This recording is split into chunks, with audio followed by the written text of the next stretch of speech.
Hello everyone. Delhi GK by PK sir channel पर आपका स्वागत है।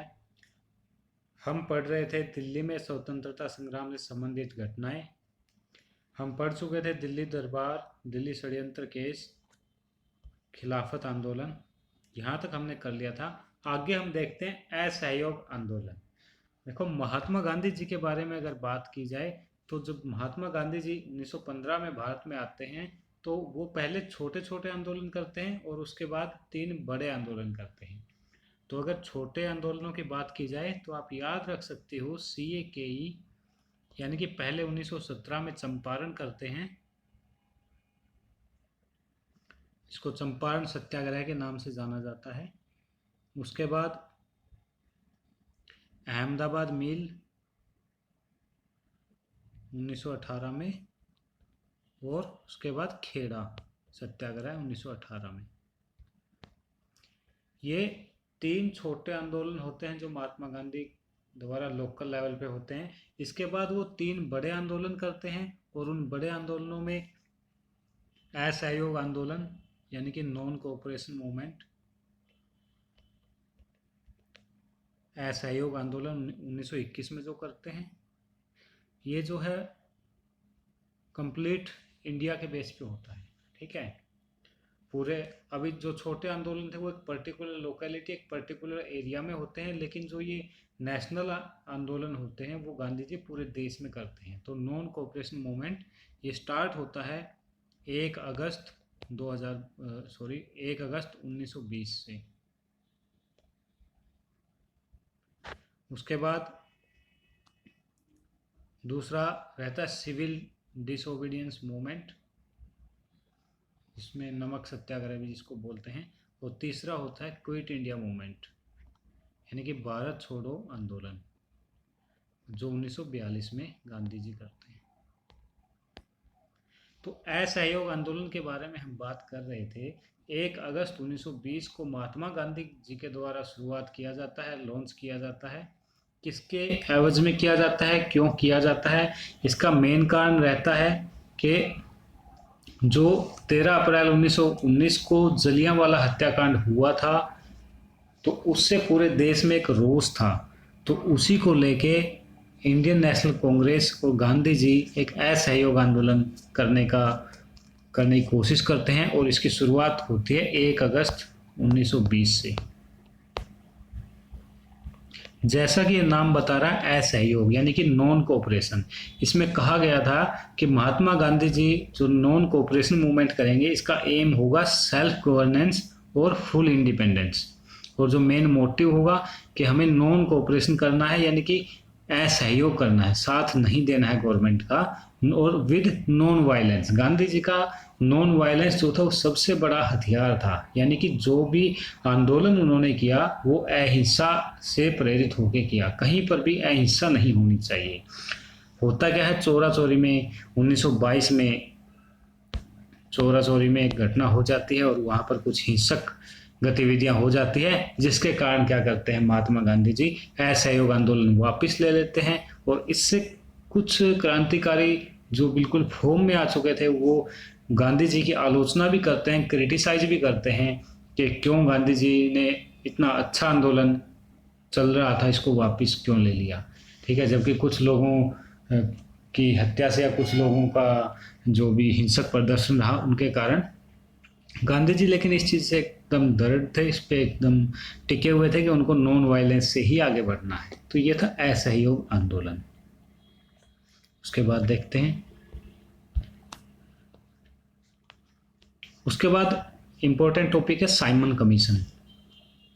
देखिए, साइमन कमीशन क्या था। साइमन कमीशन जो था ये जॉन साइमन की अध्यक्षता में गठित किया गया एक कमीशन था, जो कि ब्रिटिश गवर्नमेंट ने इसको लॉन्च किया था। ब्रिटिश गवर्नमेंट ने इसको 1927 में बनाया था। हुआ क्या था, इसकी थोड़ी सी अगर हिस्ट्री जाने तो 1919 में गवर्नमेंट ऑफ इंडिया एक्ट 1919 आया था, जिसके अंदर यह बताया गया था कि हर 10 साल में जो इंडिया में जाके रिव्यू किया जाएगा और फिर जो गवर्नमेंट ऑफ इंडिया एक्ट लाया जाएगा वो उस रिव्यू के बेस पे रहेगा। ठीक है। लेकिन 1919 से 10 साल बाद यानी कि 1929 में ड्यू होना था, और 1927 में ही अंग्रेजों की जो सरकार होती थी, इंग्लैंड की सरकार, वहाँ पर जॉन साइमन की अध्यक्षता में एक कमीशन बना देती है जिसका नाम रखते हैं जो साइमन कमीशन। और इसका काम क्या था कि इसको भारत में आना था और जगह जगह पे जाकर एनालिसिस करना था कि क्या चल रहा है, या जो कुछ भारतीयों को दिया गया है उससे सेटिस्फाई है, या क्या क्या और ज़रूरत है।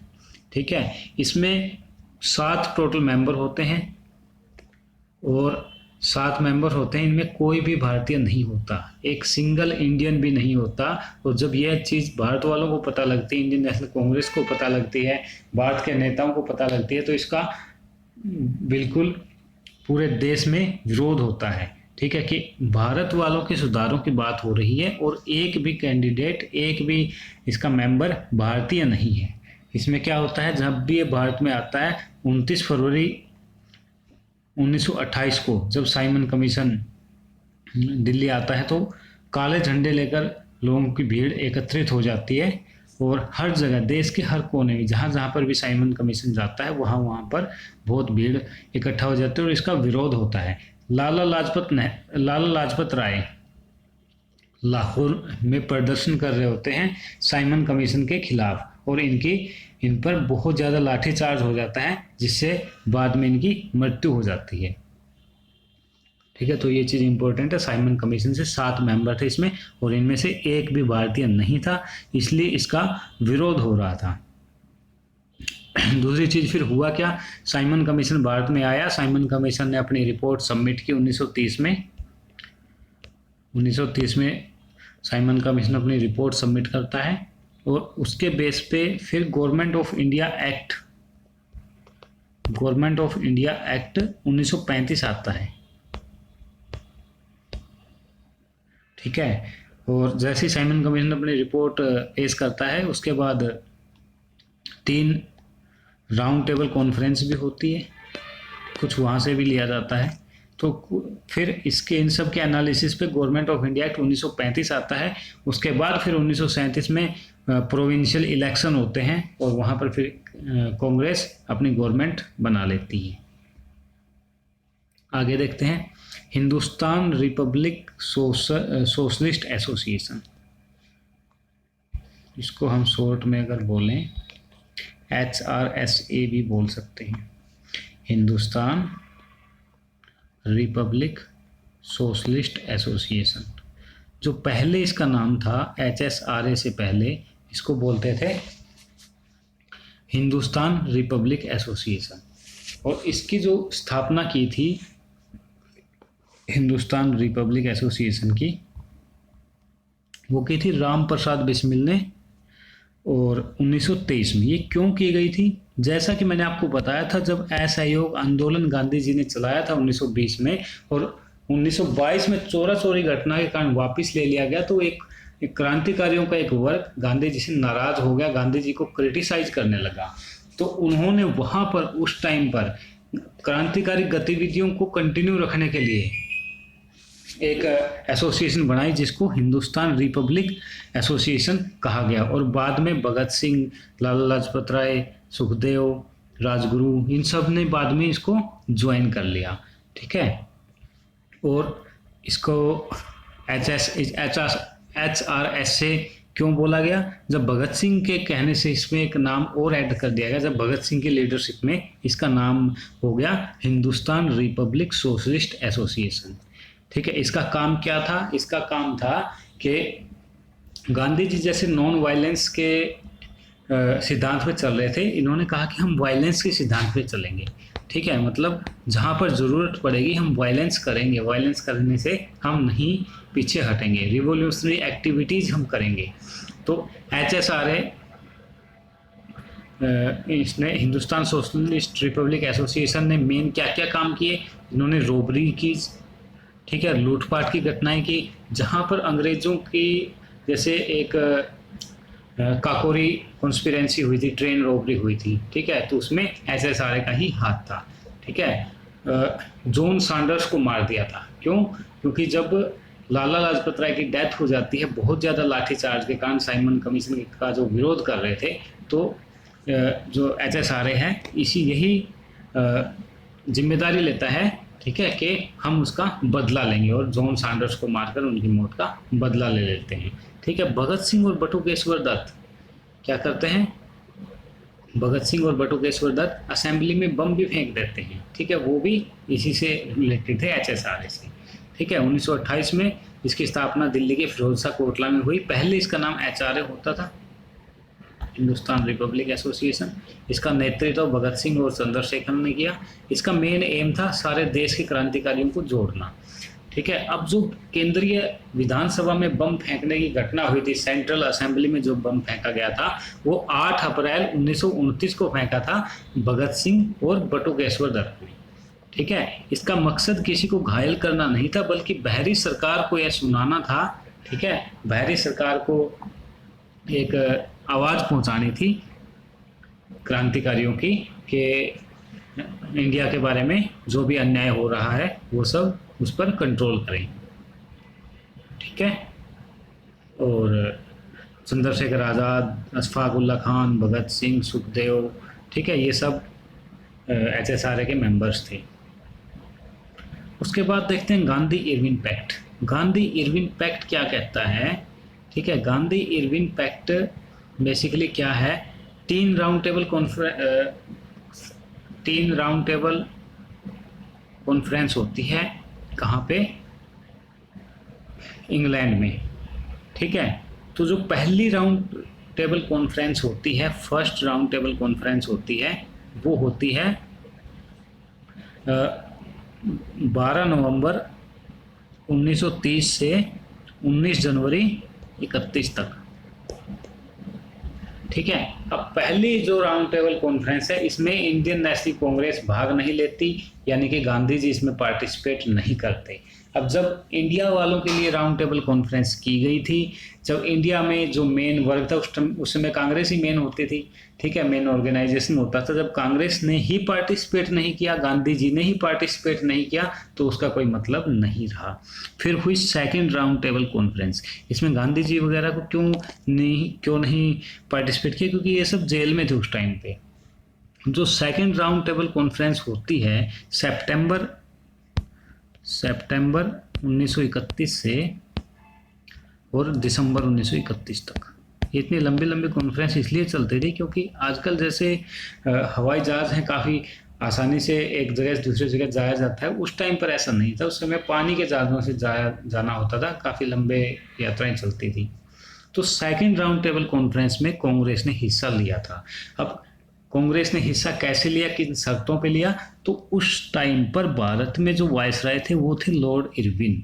और लॉर्ड इरविन क्या कहता है? गांधी जी को बुलाते हैं, गांधी जी को जेल से भी रिहा करा देते हैं और बोलते हैं जो आपकी मांग होगी वो मैं सब मानने को तैयार हूँ। आप एक बार आइए राउंड टेबल कॉन्फ्रेंस में, आके एक बार आप आइए कांग्रेस के साथ, बाकी मेंबर्स के साथ एक बार पार्टिसिपेट कीजिए।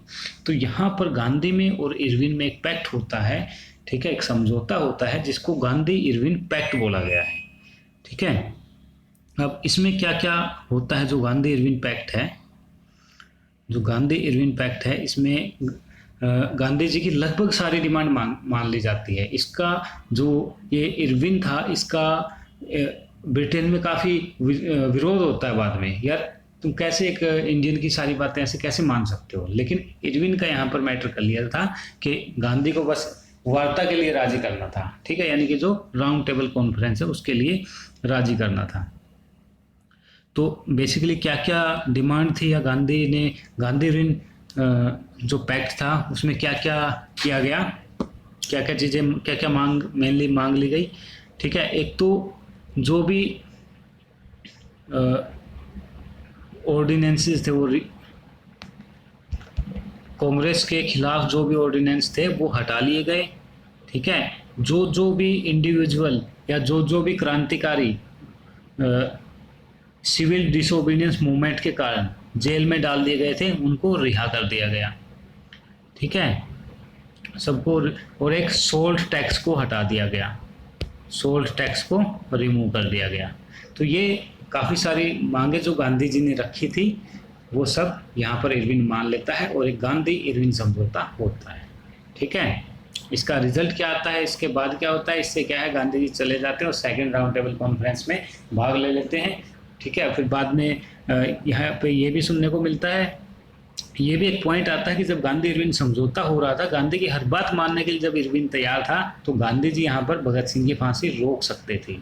ठीक है, यहाँ पर भी एक पॉइंट है, ये कभी हमारी चर्चा का विषय नहीं है। ठीक है, यहाँ पर ये एक पॉइंट बन सकता है कि क्यों आखिर गांधी जी ने भगत सिंह जी की हत्या या फांसी को क्यों नहीं रुकवाया, क्यों रुकवाने की कोशिश नहीं की। सेकेंड राउंड टेबल कॉन्फ्रेंस में गांधी जी और कांग्रेस भाग लेते हैं, लेकिन वहाँ पर फिर उनका रवैया अलग ही रहता है और वो भारतीयों की मांग पर ज़्यादा ध्यान नहीं देते हैं। और कुल मिला के फिर थर्ड एक राउंड टेबल कॉन्फ्रेंस होती है आगे 1932 में, और जो थर्ड राउंड टेबल कॉन्फ्रेंस होती है उसमें फिर गांधी जी को और कांग्रेस को इनवाइट ही नहीं किया जाता। ठीक है, तो थर्ड राउंड टेबल कॉन्फ्रेंस में इनवाइट ही नहीं किया जाता, वहाँ पर केवल 46 डेलीगेट्स पार्टिसिपेट करते हैं टोटल जो कॉन्फ्रेंस में है। ठीक है, और यहाँ से इंडियन नेशनल कांग्रेस का कोई पार्टिसिपेशन नहीं रहता। तो क्वेश्चन एक पूछा जाता है कि इंडियन नेशनल कांग्रेस ने कौन सी राउंड टेबल कॉन्फ्रेंस में पार्टिसिपेट किया, तो सेकेंड राउंड टेबल कॉन्फ्रेंस में केवल पार्टिसिपेट किया था इंडियन नेशनल कांग्रेस ने। ठीक है, ऐसे कौन से भारतीय थे जिसने तीनों राउंड टेबल कॉन्फ्रेंस में पार्टिसिपेट किया, तो डॉक्टर भीमराव अम्बेडकर। डॉक्टर भीमराव अम्बेडकर जी ऐसे पर्सन थे जिन्होंने डिप्रेस्ड क्लासेस की तरफ से तीनों राउंड टेबल कॉन्फ्रेंस में पार्टिसिपेट किया था। बाद में साइमन कमीशन की रिपोर्ट और राउंड टेबल कॉन्फ्रेंस की रिपोर्ट, इन सब के बेस पे गवर्नमेंट ऑफ इंडिया एक्ट 1935 आता है और उसमें बहुत सारी चीज़ें होती है। आगे चलकर गवर्नमेंट ऑफ इंडिया एक्ट 1935 जो है इंडियन कॉन्स्टिट्यूशन का भी बेस बनता है। ठीक है, इसको किसी और दिन हम डिस्कस करेंगे। तो चलिए आज के लिए इतना ही रखते हैं। अगर आपको वीडियो अच्छी लगे तो चैनल को ज़रूर सब्सक्राइब करें, वीडियो को लाइक करें और शेयर करें। Thank you very much.